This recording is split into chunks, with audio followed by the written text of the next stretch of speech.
What's going on, everyone? Jeremy here from the Quartering. I hope you're having a wonderful day. Welcome back into the Johnny channel, 24/7, all Johnny news, all Johnny. Please click that red subscribe Johnny down below.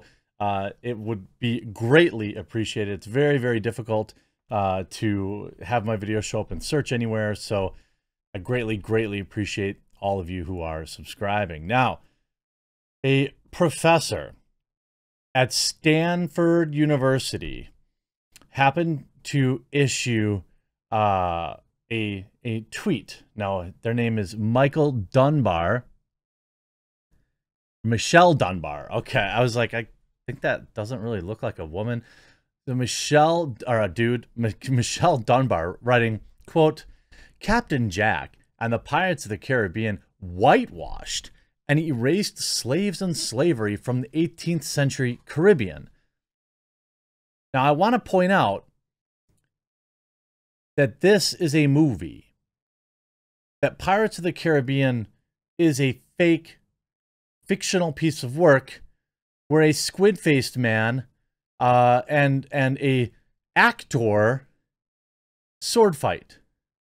The movie is not reality. Pirates were often far from freedom fighters. The film portrayed them, but were slaveholders themselves. By the way, I don't know if this... I'm actually really happy that this tweet is still up. Now they're cope posting, by the way. Well, we'll get to that in a second. This is obviously a pro AH account. Like, it's just pretty clear to me. Because everything they're just talking about is pro her. But what's interesting is this thread got 4,958 comments compared to 700 likes. And you can see, if you need any more evidence that there's an overlap in anti-woman and anti-black individuals in Johnny's fan base, please take a look at some Depp super fans. And then she just posts the House Judiciary of the GOP, and a meme about the first man to ever win an argument with a woman. Like, this woman is a living meme, and some of the comments on here are absolutely hilarious. Oh, by the way, she continues, in case you need another reason to hate him, the Pirates franchise is deeply racially problematic. It's always white women, isn't it? In sum, even the fictional character that his fans love and think is a real depiction of him himself is almost certainly a racist sociopath. That's a real comment that a Stanford professor wrote, a real thread that a Stanford professor wrote, to which Six Hexenhammer replied, "Sir, this is a Wendy's." Data Racer, congrats on the ratio. Well done. Let's see. So you're saying that a movie franchise with curses, magic ships, and ghost sharks may not be historically accurate? Robert Bobbs with 12,000 likes replies, this was actually my biggest gripe about the Muppets Treasure Island 2, the lack of slavery. Mr. Erlin writing, Jesus Christ, Michelle. I'll say Jace. I don't like to say that. I say JC Michelle. It's based on a theme park, not an encyclopedia. It has mythological creatures in it and undead pirates. And you want to rip it apart because of historical inaccuracies it was never meant to? It took some historical and mythological figures and mixed them in, sure. I mean, and the quote tweets are just, I mean, just as absolutely amazing. Even Chris Raygun, you mean to tell me Pirates of the Caribbean isn't rooted in reality? Now, sure, Johnny has his, like, super fans, which, you know, sometimes can be very spirited, we'll say. But this is, like, one of maybe the worst possible, like, what this was just this, like, backhanded attempt to insult him. Like, this person is clearly triggered that people supported Johnny. So what she's trying to do is say like, well, he wasn't really Captain Jack, you people. He was worse. And you know what? If you think he was Captain Jack, then Captain Jack wasn't historically accurate. I mean, next you're going to tell me that his hands aren't scissors. I don't know if that were true. I just couldn't bear it. Just endless people dunking over and over again. Cafe beef writing. Remember, if you depict slavery, that's racist because you're showing it. And if you don't depict it, that's racist because it's whitewashing history. Jack with 1,300 likes. Jack Sparrow is literally branded for releasing the shipment of slaves he was supposed to be transporting. You unwashed pile of self-righteousness. Oh, I'm not a Captain Jack historian like that person clearly is, but that's probably a good rebuttal. This is what passes for a professor at Stanford today, melting down over the racism of fantasy movies filled with ghosts and monsters. Save your money and send your kids to a local public university with performance arts like this professor. Stanford ain't what it used to be.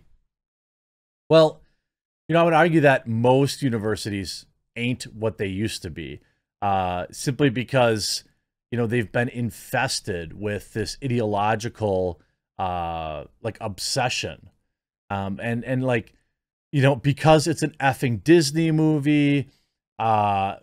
Drinking and smoking won't affect my baby. The baby. Underrated tweet. Underrated tweet. I mean, it's a goofy kids movie based on an amusement park ride. I don't even understand. This is a Stanford professor. A Stanford professor. Meanwhile, JD is now very much hopes that he can revive his career now after the trial, per source. Of course he does. I'm sure that was a big part of why he litigated in the first place. Now, I will say this. I don't know if he's going to be able to.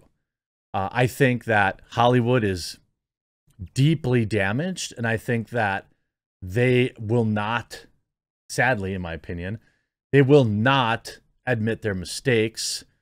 They will not give him a second chance, but they should. And maybe if they don't, he could start, you know, looking at maybe taking Disney to court for cutting him from the film if he's got any proof of that. You know, he can start kind of exacting some revenge, but, you know, the guy deserves his career back. He was proven innocent. JD is hopeful his career will have a resurgence. On Wednesday, the 58-year-old actor won his case, we all know. Moving forward, JD, who's been touring overseas with Jeff Beck at concerts in the UK since last week, wants to restore his film career, a source tells People. His career has been everything over the years. He loves music, but acting is his life, says the source. He couldn't sit around and do nothing about the fact that his career is being affected. He thinks the verdict was fair, and he feels like a win to him. He very much hopes that he can revive his career, the source adds. An additional source recently told People that JD is focusing on himself right now. He's absolutely looking ahead and past this. He's looking for positivity and to move away from the negativity. The source added to that the actor is happy and relieved after the verdict. He's figuring out what he wants to do next. He feels like he's been vindicated. The source says he feels a significant weight has been off his shoulders. It's been 6 years of this, so it's been so gratifying to hear from men and women. He's heard a lot of positive support from both. Yeah, I mean, I would definitely expect him to hear a lot of support from both. AH, meanwhile, said in her own post-verdict statement that the disappointment she feels today is beyond words. It's a setback. Well, I mean, her career is quite frankly over. I don't think, I mean, she's pretty young. So, I mean, there's some chance of her being able to kind of come back around, get a second bite at the apple. You know, she certainly knows plenty of people who could, you know, put her back in movies. Certainly there's some like strong independent feminist director who's going to want to put gonna want to put her back in the films to stick it to men everywhere. I'm sure she'll find work. The thing is, she's currently $8 million in the hole, $7 million if you take off every penny of her net worth. Now, will she go? She probably. I saw a tweet. I think it was from Chrissy Mayer that was like, she's late night texting Elon like, "You up?" Probably. I don't know. I mean, at $1 million a movie, it's going to take her a long time to pay it back, especially when she's not getting any roles. So I think that, you know, maybe Michelle Dauber, by the way, who's reporting everyone, more misogynistic Depp fan accounts locked and removed. A woman's work is never done. This is what a professor is spending their time doing, reporting people on Twitter. That's what they're spending their time doing. This has been a nonstop cope. I'm worried for the students you teach if this is how you act online. Can you, I mean, I don't even understand. Do you even have a life, professor? Don't act as if you're enjoying it. This is the most attention you'll ever receive.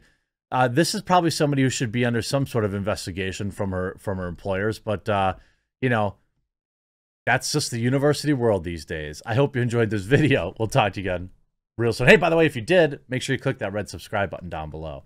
We'll talk to you again real soon.